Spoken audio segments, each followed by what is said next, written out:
I was actually having problems coming up with ideas for this podcast, but then it hit me. You know, the big thing that's been happening lately has been Nintendo just going fucking ham on everybody over anything. If you so much as breathe Nintendo within earshot of them and you don't have license to do it, they'll fucking come at you with lawyers and shit. It's insane what they've been doing lately. I haven't really talked about it much. It's been one of those things where it's like, maybe it's just like a one kind of deal. I don't really know if I want to talk about it because it's like, oh, they've just shut down like one thing, whatever.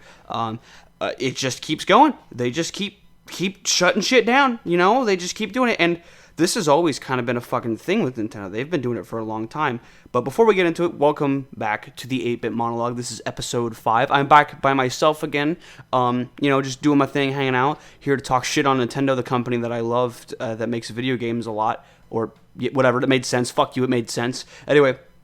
But yeah, so let's get back into the Nintendo bullshit. So this all kind of, like, for me, started a few years ago. Like, this is when I really first started paying attention to it. When they shut down the remake of, I think it was, what was the Metroid game they shut down? Was it just Metroid 2? I don't remember the name. I don't remember the names of Metroid games. I'm making a lot of shit for that. But they shut down a fan remake of the game, and that pissed a lot of people off because it was just a fan project. And I guess there was like Pokemon Uranium, which they shut down as well. I can remember Super Mario Bros. X, which was by... Who made Super Mario Bros. X? Was it one of the Terraria developers? Or am I thinking of somebody else? I can't remember, but whatever. They shut that down a fucking while back, and it's just like... Ever since I've started paying attention to this stuff, which has been, over years, and the more I've built on this knowledge of it, it's just like, wow... This company has just a history of doing this shitty stuff. Because you have people who are just making fan games, Super Mario Bros. X doesn't pose any real threat to Nintendo. At all. It doesn't. There's no threat to Nintendo with it. Nintendo has a history of shutting down emulation sites, which I kind of get, There's a lot of old games that technically are their property, and they don't want other people just stealing them and playing them for free. But the counter argument to that is, holy fuck, it's fucking, they're all 40 years old. Damn near 40 years old, and you don't sell them anymore. There's no way to play some of these games anymore. So you're just gonna take them off the internet so nobody can play them. Very cool, Nintendo. Thank you. And like, it's not like it's just this is just a Nintendo problem. That's the thing. Like, other companies don't do this. I could go online right now and find several games by several different developers on ROM sites, which is illegal, so you shouldn't do. But I'm just saying that I could because it's like these developers know that they don't sell the game anymore. There's no profit to be made off of it. The only way somebody can get it now is secondhand, which wouldn't give them any profit anyway. So it's like, why even bother? And that's like kind of the thinking about it. It's like, well, if we're not going to sell it, why do we care? It doesn't make much of a difference to us anymore. Now, if it's like a new game, like if someone just immediately puts Breath of the Wild on fucking the internet, which I think they did. It was pretty quickly it got up on the internet. That makes sense, because it's a new game. They're still selling it. It's a hot item. You don't want people stealing that shit. That's not okay. However, when it's something that's like a fucking, from the NES era or the SNES era, it's like, come on. It's so old. You don't sell it anymore in almost any capacity. And this is true for like even PlayStation 2 games you can find really easily, and you don't see Sony coming at these fucking ROM sites for this. I know I could very easily find fucking like Rogue Galaxy or something on the internet if I really wanted to, and I could find that really quickly and just play it on my PS2 emulator. And I don't think you'll ever see Sony taking that down, because it's like, who the fuck cares?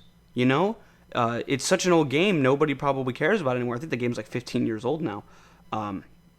That's weird to think about. That game came out in 2005. I was such a small child. Good lord. Anyway, but Nintendo's been doing this a lot, and it's not just like they're shutting down games. They're shutting down little fan projects. Like, there was the guy who was making Joy-Cons for Etika, may he rest in peace. Just custom Joy-Cons in kind of honor of him, and then just selling them. I don't even know if he was selling them. I think he was selling them and then giving them to charity, the money from it to charity, I think. I could be wrong with the details on that. And then Nintendo just shut it down. Like, no, they're done. And then you go into things, they shut down a fucking Splatoon festival. They shut down a fucking Smash festival because it was a Melee festival and they wanted to do it on an emulator rather than the actual console. Which, keep in mind, I don't think there's any legal ground for them to do this. I don't think they can shut it down. Let's talk legally here for a minute, okay? You can own ROMs and you can have emulators. That is a thing you can do, okay? So long as you get the ROMs legitimately, as if, like, okay, let's say it's on a disc. You burn the disc, put it into you make it into an ISO. You can do that. It's completely legal. You bought it. It's your thing. You have the right to do with it what you want. The only thing you can't do is then take that ISO, put it up on the internet, or give it to a friend. You cannot do that. That is illegal. That is pirating. You're stealing. And you can emulate games. That is perfectly legal as well. If you want to run a game on your PC, you could do that. A lot of people do this. Like I'm pretty sure Boundary Break does this because that's how they do a lot of their out of bounds stuff. I would imagine with emulators because I don't think you could do that with a lot of just normal hardware. Anyway, but I don't even know if Nintendo has legal room to shut this down. Like I get that it's their property, but it's like, can you really shut down a third party competition? Like, okay, like this is weird because it's like this means that Nintendo has the power to shut down a group of friends from playing Mario Kart together because they all want to play it on PC in 4K. This is ridiculous. This is dumb. And maybe they want to put a little wager match to it, do a little bit of gambling with it. It's like, what the fuck? They can shut this down. This is ridiculous, you know? And assuming everyone's of legal age to gamble, and you want to do it for fun, why the fuck? What grounds does Nintendo have to stand on legally? Maybe there's some lawyers. Maybe there's some lawyers in my subscriptions, or my subscribers are lawyers. Are you guys lawyers? Special in bird law, like Charlie Kelly. Anyway, no, but this is just many things that they've done lately that is just absolutely appalling. And I didn't really want to make like a dedicated video to it, so I thought, you know what, the podcast I think is a good enough place to talk about it because I can talk about this and then talk about other stuff. And it's been weird because I've been sitting around in my apartment all day. I've been working on a special project that I'm going to probably talk about in the future. I spent like 4 hours doing one thing on my computer, and let me tell you, my eyes from just staring at my screen, my eyes are shut right now because I'm so fucking tired. I also didn't have much sleep last night, but like I spent 4 hours just doing a thing. I don't want to talk about it, but. Man, but like I was sitting around also thinking of like ideas for the podcast. I'm like, fuck, what do I talk about? What do I talk about? You know, am I gonna have a guest on? You know, which I tried to plan yesterday, but I just didn't even follow through with it. But you know, it's just like this came to mind as I was just sitting here. I was like, God damn, I've been seeing this a lot lately, and it's such a shame too because for those of you who don't know, I got back into Nintendo when the Switch came out. I fell out as a Nintendo fan for a few years because of the Wii U. I never had a Wii U up until 2019. I've talked about this before. My mom didn't get it for me. She didn't really know what it was. She thought it was like an add-on for the Wii. And yeah. Anyway, but so 2017 comes around and I get a Switch. I bought it within the first month that it came out. Late March was when I bought it. And I fucking loved it. I absolutely love the Switch. I think it's a cool console. I don't play it as much as I used to. I actually hardly play it at all anymore. I really don't play video games a lot. I play like a few games and that's really it. There's not I don't have like a full fucking my Steam library is laughably small because I just don't play a lot of games. That's just it. I think the only big game that I'm excited for right now is literally Breath of the Wild 2. Anything else, I don't give a shit. Like, I don't care. That's the thing. Like, any other game right now is just not exciting to me. It's Zelda Breath of the Wild 2 is going to be... I think Zelda is going to be, like, one of those series where I'm going to always be excited for. Maybe the Elder Scrolls. Elder Scrolls might be another series that I'm always excited for. But it's few and far between. I don't even get excited about Mario games. And Mario used to be, like, my big fucking deal. Like, when they announced Super Mario Odyssey, I was like, oh, cool, new Mario game. Whatever. It's just another Mario game, you know? And that's kind of how as I've gotten older, it's kind of just how I've viewed games in general. I don't really get excited for games. But to see this company that I've loved for so long, you know, that being Nintendo, to watch them do this shit over and over and over again. I mean, they've done this for so long, it's fucking crazy. I think they've also recently taken down, like, channels that repost music from their games, which is kind of sad because I've used those channels a lot, just, like, as a kid, just, like, vibe to the Super Mario Galaxy soundtrack in a playlist, and now it's, like, those are getting taken down, which is fine because that's somebody else's property, you know. That is their property, and that is just putting it out there for free for the world to see, and Nintendo has every right to take that down. Although you don't see any other game companies doing that. You really don't. Although most game companies will just take the soundtracks from their songs and just put them on a YouTube channel, or even their main YouTube channel. But I don't think Nintendo would do that. I think they'd probably just sell them like as CDs or some stupid shit. But they don't even do that. Like, they don't even fucking do that. Instead, they'll sell soundtracks to games and fucking something stupid like Super Mario 3D All Stars. It's like, oh, thank you, very epic. I really wanted that. Nice. What if I wanted the fucking soundtrack some other way? I guess there's probably like a CD or some shit on eBay. I don't know. But you can still find these soundtracks online. Like, they're fucking everywhere. Like, you just look up like Super Mario Sunshine soundtrack, you're gonna fucking find it. It's not hard. It's a popular game. But yeah, this they've just been doing a lot of shit, and to see them like repeatedly do this stuff, it makes me so mad because I care or at least they did care so much about what they do. You know, I used to get really excited every single time a Nintendo Direct rolled around. I'd be constantly watching the news videos and shit going through high school. That was like my thing in high school, man. Once I got a fucking Switch, which I think was my sophomore. No, yeah, it was my sophomore year of high school. Yeah, the end of my sophomore year of high school, Jesus, or the middle, I guess, March, kind of later, whatever. Once I got it, I was a huge Nintendo fan. I was the first person at my school to have a Switch. Probably the first person within in a pretty big radius in the area to have a Switch. I don't live around a lot of people. I live in a pretty small area. But that was like, it was a big deal to me, you know? I'd show it off. I'd play it with people. We'd play fucking Mario Kart all the fucking time, dude. I remember vibing with two people specifically. We'd vibe and just play fucking Mario Kart. It was dope as hell. It was just fun. It was just casual. It was a good time. And then it's like, then you remember all the terrible shit that Nintendo does, all the awful things that they do to people, and then you just remember they're just another corporation. That's all they'll ever fucking be. You know, you got these fucking meatheads that make all the money decisions, and I guarantee you half of these employees who just make games disagree with this kind of thing. I guarantee you there are so many young people when they're working on their games who just go, why the fuck are they doing this? This is insane. But what are they going to do about it?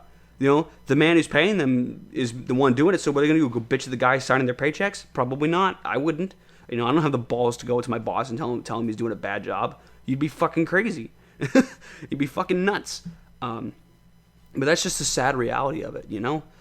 And that's just, it just sucks, man, because, like, I've grown up with other video game companies, too. Like, don't get me wrong, but Nintendo's always been that one, you know? They've had the, like, richest, if there's a company that has a rich history in gaming, it is Nintendo, for sure. They were the first majorly, like, well, okay, maybe the Atari 2600 was successful, but, like, I want to say the NES was, like, the real big fucking successful console, you know? And their game libraries are always stellar, minus the Wii U, and the Virtual Boy, but whatever. And they just always make quality games, for the most part. There are a few games Nintendo has made that are, like, kind of like, okay, yeah, you're just making another game, whatever. Like Mario Tennis Aces, wow, that's really cool. I'm sure people love that game. No. Or like ARMS. ARMS is pretty neat. I actually enjoy ARMS. I enjoy playing it. Do I play it like often? No. But you know, when someone's coming over and I'm like, well, we've played Mario Kart. I don't have Smash Brothers. I got a fighting game that's pretty fun. All right, whatever, sure. So, yeah, cool. We'll play fucking ARMS, I guess. And ARMS was really fun when I first got the Switch because it was like, it was a way for me to bond with people, and that's what the Switch was. The Switch is always going to be good at that because you could just take the fucker anywhere, and that's the beauty of it. Because you just walk around, like you go to the park, you know, like, hey Philip, I haven't seen you in a couple weeks, man. Want to play some fucking Smash? Like, yeah, dude, sweet, and fucking go to town, you know. And that's the beauty of it.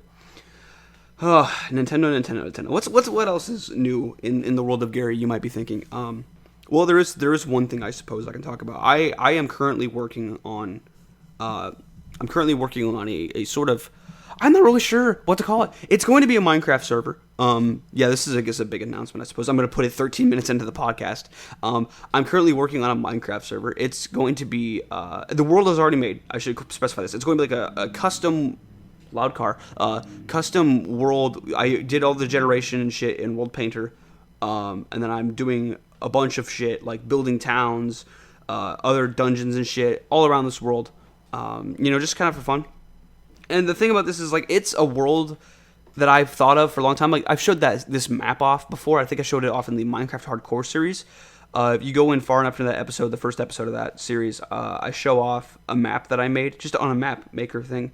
And it's pretty fucking badass. I think the map was pretty good. I don't think it's bad. I think it's pretty good. But anyway, I just decided I want to make this map into a Minecraft world. And so I made part of it into a Minecraft world because I forgot to make the world bigger. And I was like, all right, it's already fucking 10,240 blocks by 10,240 blocks. I think that's big enough. I can get plenty of people on that and they can live comfortably. But I'm doing some cool shit with it. I don't want it to be a big server, you know. I don't want it to be like this massive fucking server with thousands of people on it. That's not what I want. Not what I want at all. Because the smaller it is, the easier it is to manage. And right now, it's currently just a me project. It is literally just me by myself. I have had help from people in a group of friends Discords because I don't know a whole lot about Minecraft commands. So I've just been in call streaming it, and sometimes when I'm working on command stuff, there's a good friend, you know who I'm talking about, buddy, who has helped me a couple times with commands. And then other things, you know, it's just I wanted to build a world because I wanted to build a world that was different than a normal survival world, because I have played normal survival Minecraft so much, and I wanted to give this world some flair, because I want people to come on and realize this is not like your typical Minecraft server. Like, you've been on other small survival servers before where you join in at their little spawn thing, you can walk away from spawn, you can do /RTP, whatever, you can do that, and you just kind of go off into this vanilla, boring fucking world, and you do whatever. I said, no, fuck this, fuck that. I am so tired of the same shit happening. I'm so tired of every small server being the same fucking thing. Don't get me wrong. I like small servers like that because sometimes it's just nice to chill, play a vanilla server. But it's like, imagine you could do that same thing, but in a world that looks cooler.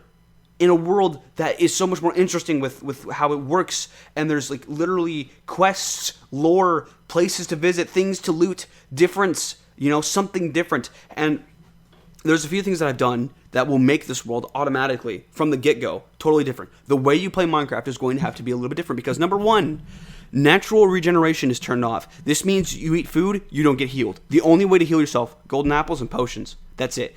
However, there are, around the various locations, healing stations. Like if you go into a town, into a settlement, there's a healing station. You can just heal yourself real quick and go on. Now, you can set home to I think one location, I think, is what the standard is, and that's what you get.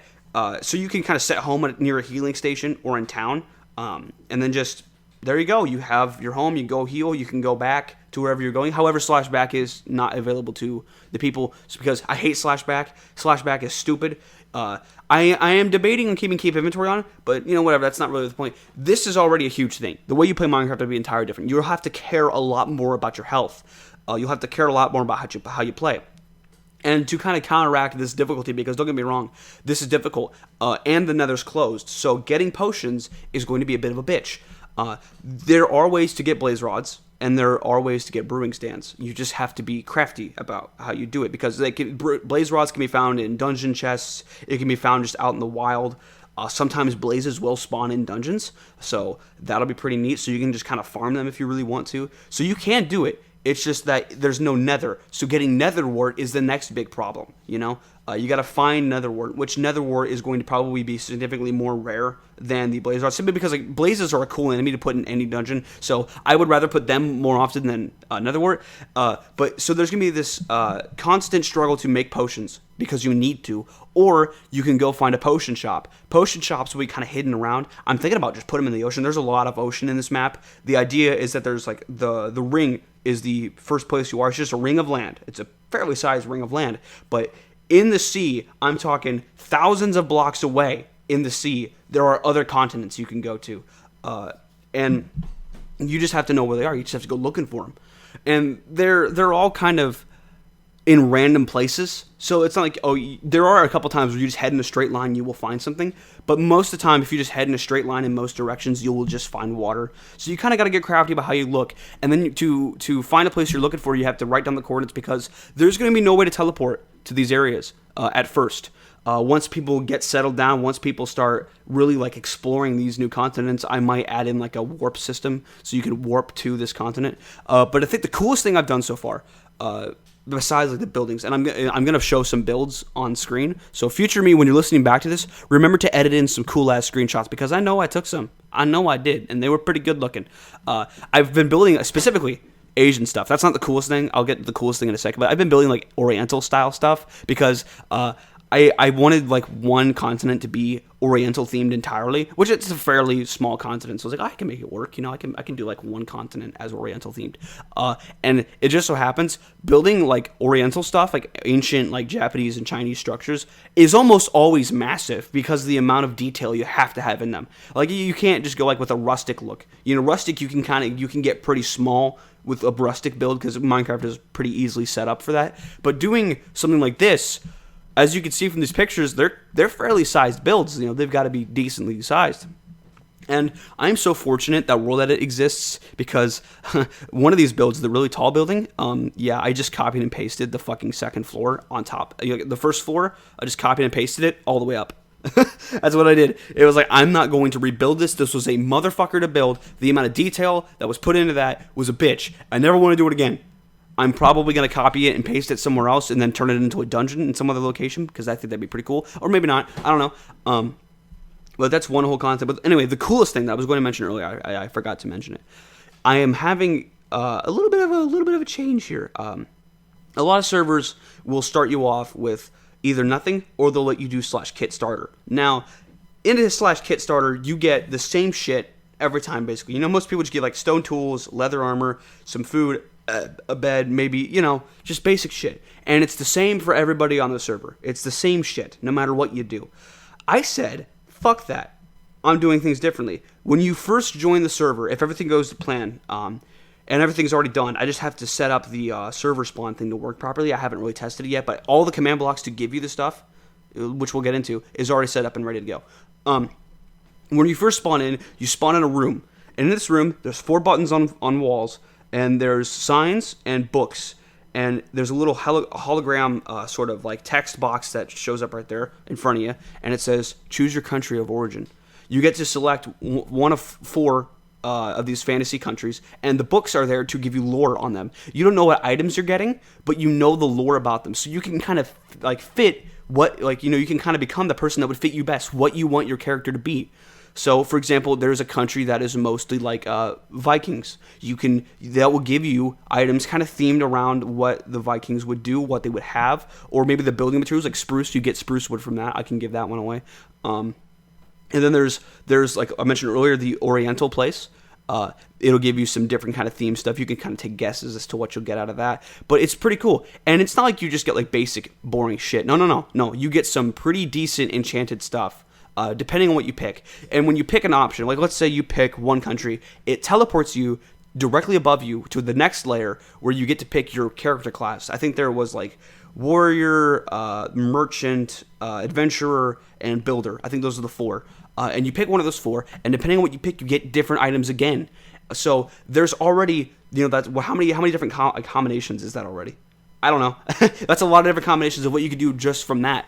And it's not like you get one item for each button. No, I think the first 2 layers of buttons give you 5 items each, which is nutty. Yeah, it's 10 items you're already getting, and it's completely, it's personalized to what you've chosen, and then it takes you to the next layer. Which I think what is the next layer? I think the next layer is you pick your quote best attribute. You know, what do you believe to be the best thing about yourself? You could say your intellect, your strength, you're a charismatic person, you know, whatever. Or you think of yourself as a jokester. I think those are the 4. I believe so. Charisma, strength, intellect, and sense of humor, basically. Those are the 4. And you pick one of those 4, and then boom, you get certain items depending on what you've chosen. And then the next one up is your birthday. It's not actually, you don't have to like enter in your birthday, but it just goes by 3 months. There's 4 buttons divided up into 3 months each for each button. And depending on which one you pick, you get a different colored bed, different colored flower, and you're pretty much set on your way. And I think that's pretty cool because it allows for new players to feel like they've already got a bit of stake in this world because they are now from somewhere, and people can ask them, hey, what was your country of origin? And they go, oh shit, you're from there? I was from here. You know, and it's like, oh, cool. And I want that to be a thing because it just opens up these possibilities for new players to come in and interact with this world. I think a lot of people will immediately join and go, what the fuck is this? This is so weird, so jarring to any experience I've ever had on a Minecraft server before. And that's kind of the point. I want people to be like, whoa, this is different. This is not what I was expecting, because I don't see a lot of servers doing this kind of thing. And I'm doing it all basically through command blocks. I want it to be pretty fucking simple. I don't want to overcomplicate shit. Now, this only works with one person at a time, because if there's more than one person in the starting room, shit can get fucked up, because someone could click the button, and if the other person is closer to the command block than they are, it ain't gonna work. It's got to be one person at a time. I might find a way to optimize that, but like I said, I'm only planning on this being a small server, so I'm not too worried about that. But no, I think this is a really fucking cool idea, because after that, after you get cool gear, you know, and it's not just like weapons and tools and shit, or even blocks. You just get random shit that fits the theme of whatever you're choosing to be. You know, you might get a cool piece of armor if you chose the warrior class, you know, or you might get extra money if you chose the merchant. You know, it's just different stuff because it's what you want to play as. It's perfect because it's exactly what I would want out of a game. You know, I don't want to start with the same bullshit as everybody else. I want to feel like I've chosen this, and this is mine. That's really important in games, and I don't think Minecraft servers, especially small ones, see that. People don't see the sort of pride in like having your own thing, picking your own path, and that's important because Minecraft, for as open-ended as it is, it's too open-ended in a sense. And I guess compared to a normal starter kit, this is way more open-ended. But it's like you get the same shit as everybody else in a normal starter kit, and then you go make your own path. No, from the start, with your starter kit, you make your own path, you make your decision, and you do what you want. Now, obviously, I don't give out like fucking notch apples in the thing. That'd be a bit ridiculous. Although one of them, I'm not going to say which one does it, but one of those does give you a pretty cool item. It's sort of something you'd find. Well, no, okay. It gives you a shulker box, but shulker boxes can be bought from merchants. They're pretty expensive for merchants. However, you could still buy one. The end is also closed because the nether is obviously closed. However, that will not always be the case. I am probably going to open up the end before I open up the nether. How do you do that? I can just make a portal. Because there's no naturally spawning strong. I can just make a portal, you know. I make a portal and put it out there. Whatever. So yeah, that is the server in a nutshell. There's a few more things to that. There is some story with this. I want to kind of like clarify what the story is behind this. So the ring, like I said, is a ring of land. This was actually a custom map I had made on a previous server that I had done a little while ago. I think earlier this year, in fact, I did that. It lasted for a little while. It was mainly like a nice little server for me and some of my friends to play on and a couple of random people. I accidentally deleted the world file because I was an idiot and I didn't understand how shit worked. Yes, Gary's a dumbass sometimes. Actually, a lot of the time he's a dumbass. But anyway, so I decided I wanted to remake it and add more shit to it. You know, I originally had a whole different like map in mind, but I wasn't feeling the vibe. I wasn't feeling the sort of things I wanted to feel out of it. So I deleted that world too. I made a third one, and the third one was made of shit that I already created when I was like fucking 16, and I was like, this is great. I already have the lore in my head. I've had it in my head for years, you know, and I can just build on it now, and that's awesome, you know. So there's a lot of cool shit. I think it'll be really exciting, and there's gonna be things like quests. And the way I do quests is a little bit, it's not like, oh, you go there, kill a guy, come back, and I give you stuff. No, it's more like, a lot of the quests are just like, hey, I've been having problems with some bandits. Go out there and kill them, and you can keep whatever you can find. And it's like, all right, cool, I'll just go out there and do that. It's basically telling you, all it is telling you the location of, like, cool shit. That's basically what it is. It's giving you a map, essentially, giving you a map to find the cool shit.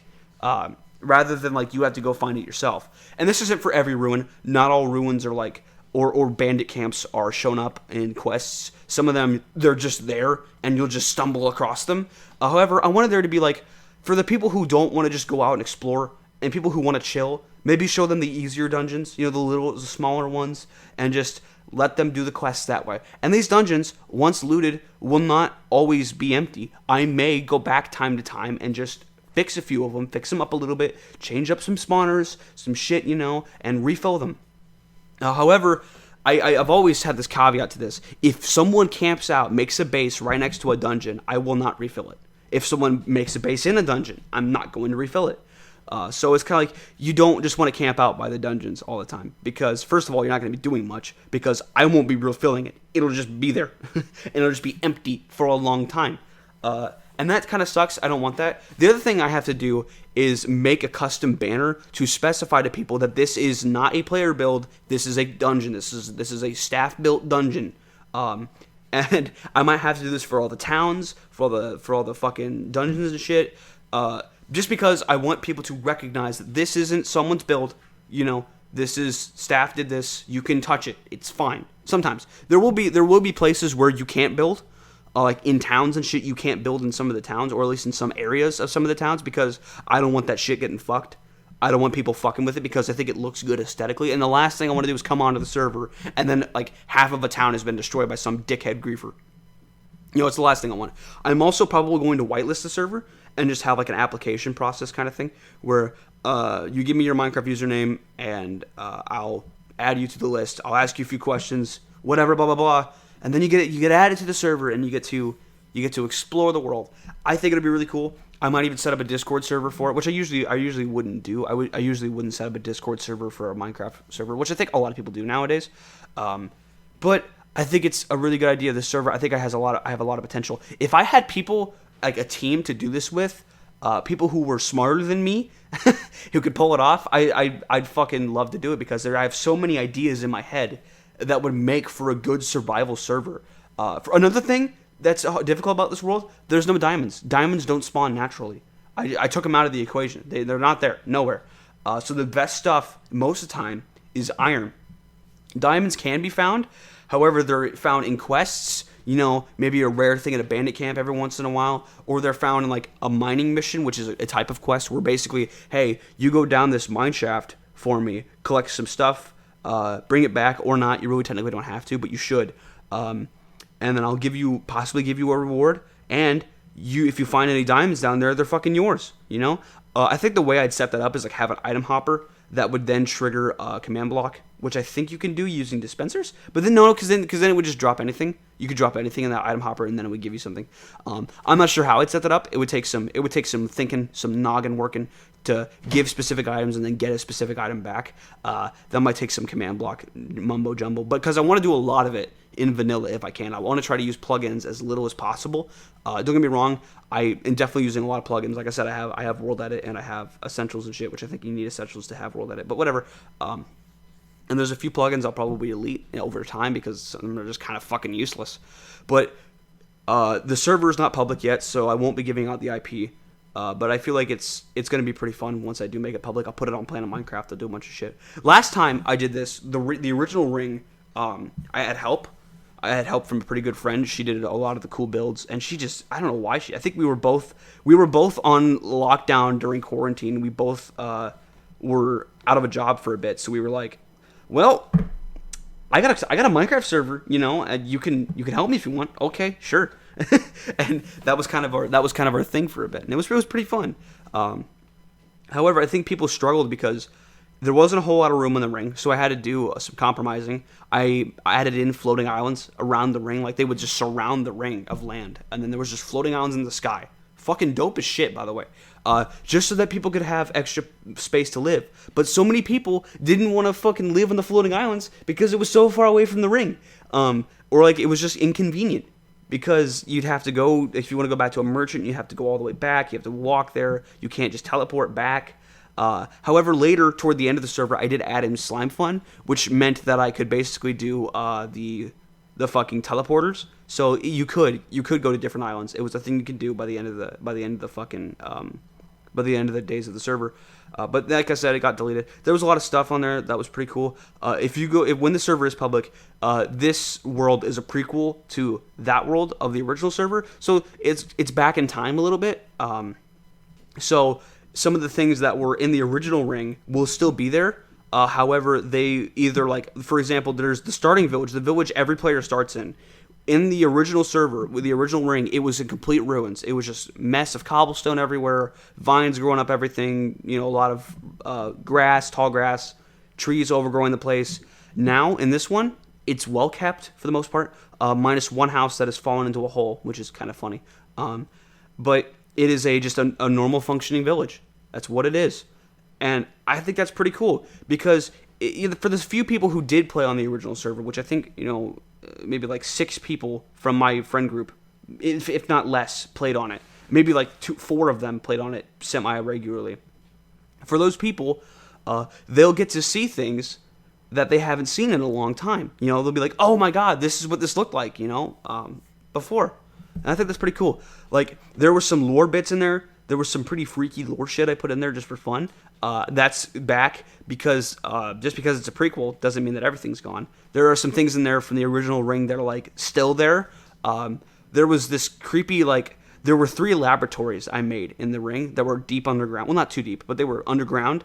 And they were just creepy as fuck. You just walk in, there were buttons on the walls. You could hear like dialogue, not really hear it, but read dialogue from like an ancient labs, like a set of ancient labs where experiments have gone wrong with something had gone wrong, things freaked the fuck out. Clearly something was bad. And in this place, I set up several command blocks to do several things. You'd open up a door, and maybe behind you a wither skeleton skull would spawn for a second. So if you happen to turn around, you'd see it there, and you like it would disappear.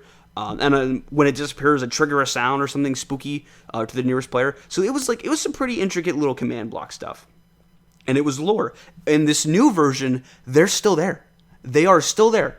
Albeit one of them that is there is being unearthed by a group of excavators in one of the towns. So that begs the question, if it's being unearthed now and it was underground in the future, that means they unearthed it and then buried it again. I think that's really funny because like they found something in there that was so fucked up that they chose to bury it again. And here's the thing, this like right now that particular laboratory that I'm talking about on the ring, which is just a little lab, it's currently in the process of being unearthed. There's nothing stopping me from unearthing it more once, as time goes on the server. There's nothing stopping me from doing that. I could even make it like a quest thing. You bring me back you bring back like the contractor, you bring him back like, I don't know, enough fucking stone shovels and shit or pickaxes, and maybe a few days later when you get back on, you check back at it later, maybe there'll be more dug out and there'll be some more lore tidbits for you to find. So that's cool little shit that I want because it just adds on to world building. There are some returning characters. There is going to be one particular person who was the first settler on the ring who was alive in the original ring. So there's a lot of shit. I'm a fucking nerd, honestly. That's what I am. So I have a lot of this stuff in my head. Now, between continents, so much of this stuff is unrelated because, first of all, it's from separate world ideas I've had, and I'm kind of mashing them into one. Which I can make work. I can make it work very easily. What I might end up doing is there's creepy shit happening in all of these places at once. They seem unrelated, but maybe if you you put them together somehow, big mystery unraveling. The main big thing is these floating islands that they will appear again. I will be putting floating islands in the server as well. Just because the ocean is so vast, I want to fill up that space with islands. Because let's face it, if you're just in a boat, one day, and you're going between your normal path, you're going to one continent to the other, and you're just doing your thing, and then all of a sudden one day, along the way there's a fucking big-ass island. You've never seen it there. You've gone this path 1,000 times. You've never seen it before. You wonder, am I in the same part of the ocean? Sure enough, you are. There's just a new island here. It's just suddenly appeared. That's pretty cool because it just adds in this whole vibe of anything can happen at this point. I mean, if we have floating islands coming down from the sky, what the fuck is going on in this world? That's the question. And I want that to be the big thing across the entire server, is these floating islands are coming down. Nobody knows why. Nobody gets it. They're just appearing. Whereas in the original ring, it was kind of semi-regular that it happened. People knew that it could happen. There were actually merchant ships that would come down from the sky regularly to trade with people. I don't know if this one, if I'll do that, trade airships. I might, because the idea of having airships that would travel around the ring or travel around these continents, they would move from one place to another, or they would be there one day, gone the next, and they have rare items that you couldn't get without them, so you need to have a lot of money or special items in order to get stuff. That's awesome because it keeps people coming back. There's supposed to be an airship coming tomorrow. I need to be here. I need to be here so I can find it. And usually when one would spawn in, I would announce it there's an airship in such and such place, or the airship in such and such place is about to leave. I would announce it either in the server or on Discord, usually in the server. And I want to do that again because it's such a cool fucking thing. It just adds this level of interaction. It adds this level of mystery and creativity to a standard survival fucking Minecraft server that I've never seen before. And I want it to be pretty good. So I think that's a pretty good podcast. I've mainly talked about my fucking Minecraft server and then bad Nintendo. 38 minutes, boys. That's good enough for me. Anyway, so if you guys want to see more content, if you guys want to see more podcasts with guests, let me know. I know guests are kind of a big deal on podcasts because it's good to have a second person. You can bounce conversations off each other. It's really fun. I want to announce something small here at the end. I might add it in the beginning either, but in case you forgot, the very beginning or whatever, I don't know if I'll put it in or not. Fuck it. I am going to start changing things a little bit on the channel. I know I said Monday, Wednesday, Friday, and then a podcast. I think I'm going to change it because this last week has proven to me that sometimes it's a bitch to come up with video ideas, and sometimes you lose footage and you fuck up, and then you're like, uh-oh. Particularly this week, I lost the footage for the Zelda video, and then I didn't have an idea at all for the video that was supposed to go out yesterday. And yes, I didn't upload yesterday. I was supposed to. And this just kind of proved me, okay, I'm putting out 3 to 4 videos a week. This is a bit much. I'm going to get rid of one of these videos. So what I'm doing now is every Monday and Friday is going to be the main episodes of the show. Gary Davidson Plays. The Wednesdays now will be the podcast. Podcast will start going up on Wednesdays instead of Saturdays. I think that's better because for me, a podcast is just way easier, and it gives me, what is that, like 3 days between Monday and Friday, and then 2 days on Saturday and Sunday to get the episode for Monday. So I have way more time to do these episodes. I have way more time to think them out, talk about what I'm going to say, rewrite some scripts if I need to. This is just a great idea. I think it's much better for the channel. Hopefully you guys are okay with it. I'm never, let me be clear on this, I'm never, ever gonna do daily content. Never. Because that is just absurd. To make something every fucking day, that's nutty. Even if this becomes successful, I don't want to do it every day. That's just nuts. I want to have other things going on in my life. I want to be able to go out and still play music with people, still have a good time, because I frankly, I love it. It's one of my favorite things to do is go play music. When I'm not doing this shit, I'm playing Minecraft, or I'm going out and playing music. I love it all the time. Anyway, but yeah, I'll never do daily content. Never. Nope, don't expect it. 3 videos a week, fellas. Two of them being actual shows, and then the one episode in the middle being the podcast. I think I have some pretty good video ideas lined up. I think you guys will enjoy them. So thank you guys so much for watching. I will see you guys all in the next one. Like and subscribe if you're gay, straight, bisexual, pansexual, transgender, queer, LGBTQIAP2S fart. Wait, is P for pedophile? Oh fuck.